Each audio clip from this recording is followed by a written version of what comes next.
tudo bem? Meu nome é Tiziana de Souza. Estou aqui para dar continuidade à nossa aula de Sociologia da terceira série, segunda etapa do Colégio Sistema. Nós vamos falar hoje, a nossa aula 3, da unidade 2. Na nossa primeira aula nós falamos sobre o quê? Cidadania. Na nossa segunda aula nós falamos sobre direito.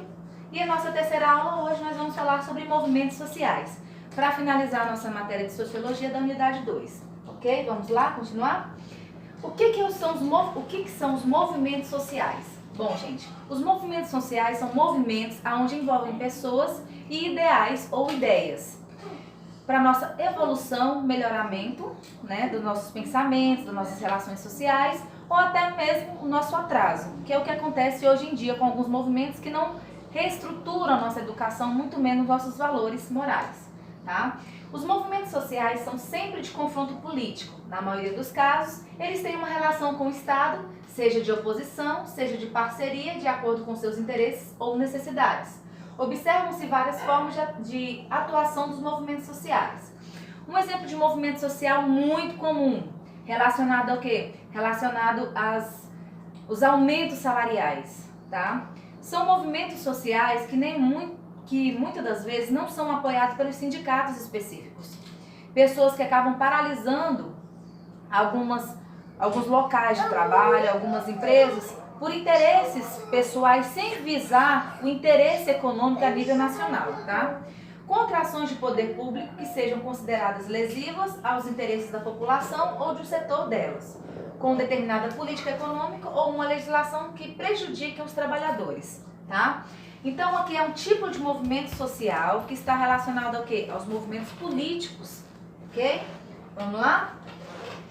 Para pressionar o poder público a resolver problemas relacionados à segurança, à educação, à saúde, exige-se do Estado medidas que controlem essa exploração, por exemplo, exploração sexual ou trabalho infantil. É um tipo de movimento social relacionado ao quê?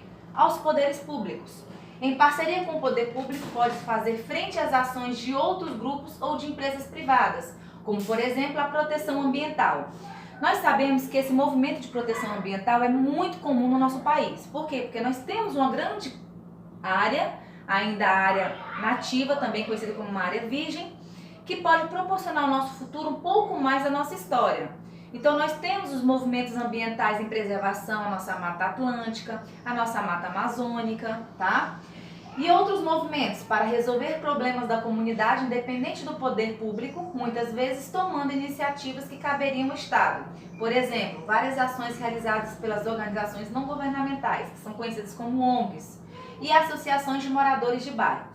Aqui em Xinguara mesmo, nós temos uma ONG chamada Direito de Viver, que está relacionado ao quê? Ao Hospital do Câncer, que é também conhecido como Hospital de Barretos.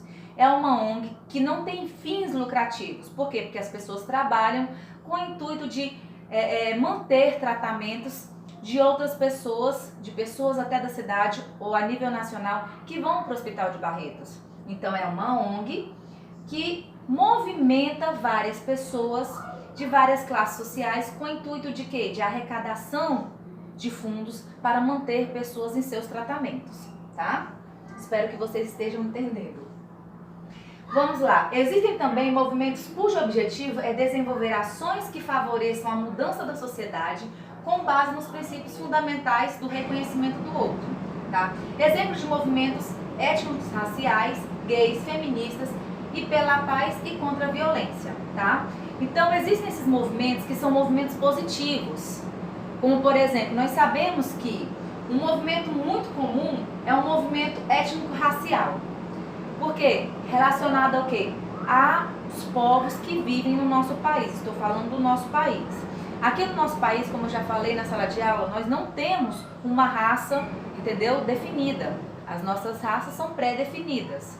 O nosso povo é miscigenado. Então, nós temos na cota do nosso povo uma grande quantidade de pessoas negras, de pessoas de origem indígena, entendeu? De pessoas com cores de pele atenuadas ou não em relação à cor negra, tá? Mas pouquíssimas são as pessoas de cor branca, ok? Então existe essa relação de aceitação através de movimentos sociais que devem ser caracterizadas como melhoras do nosso pensamento social Então o movimento, gente, ele vem para acrescentar. Alguns movimentos, na verdade, atrasam informações, mas a grande parte dos movimentos sociais são para melhorar o nosso convívio social, entendeu? Nós somos iguais. Se nós somos iguais, tem que ser subentendido pelas leis, por todas as autoridades, que nós somos iguais e também por todos os povos que aqui fazem parte da nossa nação, tá? Como eu expliquei sobre cidadania. A greve, por exemplo, é um elemento central de um movimento social. Nós sabemos que as greves são organizações, entendeu? Realizadas em relação ao quê? A um determinado tipo de entidade. As greves são apoiadas por seus representantes gerais, ok? A greve foi um dos instrumentos mais utilizados pelos trabalhadores na sociedade capitalista. A paralisação das atividades de uma ou mais empresas sempre se apresentou como uma poderosa arma de reivindicação. Os movimentos operários e a greve em particular pode ser analisada pelo menos de acordo com dois pontos de vista. O de Emile Durkheim e o de Karl Marx. São dois importantes pensadores em relação ao quê? A relação a esse elemento chamado de greve. Segundo Emile Durkheim, ou Durkheim, que eu não sei falar, propriamente dito, nós falamos que o Emile ele fala sobre o quê? Ele fala sobre a situação de greve no contexto de que a greve foi criada relacionada a um determinado tipo de situação, tá?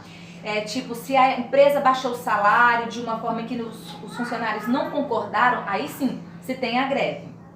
Ou se a quantidade de horas trabalhadas for reduzida, automaticamente o salário for reduzido, era o segundo pensamento de Emile Durkheim sobre o que é greve. Já Karl Marx tinha outro tipo de pensamento de greve, que você tem que fazer a greve, independente da situação que esteja, mas sempre a busca de melhora. Então são dois pensamentos diferentes em relação ao que é greve, tá? Para que vocês aprofundem um pouco mais sobre essas informações, leiam a apostila de vocês, tá? Tentem estudar o conteúdo e a atividades está nesse último slide. Relate um texto com no mínimo 20 linhas e no máximo 40 linhas de um movimento social que você fez ou faz parte. Em caso de dúvidas, leia o texto da unidade 2, relacionado a direito, cidadania e movimento social. Lembrando, gente, que as atividades vão ter que ser entregues por via WhatsApp. Outra exigência também em relação à apostila de sociologia. Vocês precisam realizar todas as atividades da unidade 1 e unidade 2 para que a gente possa estar validando a apostila de vocês e pontuando no final deste módulo. Ok? Muito obrigada pela atenção de todos e eu espero que a aula esteja clara para vocês.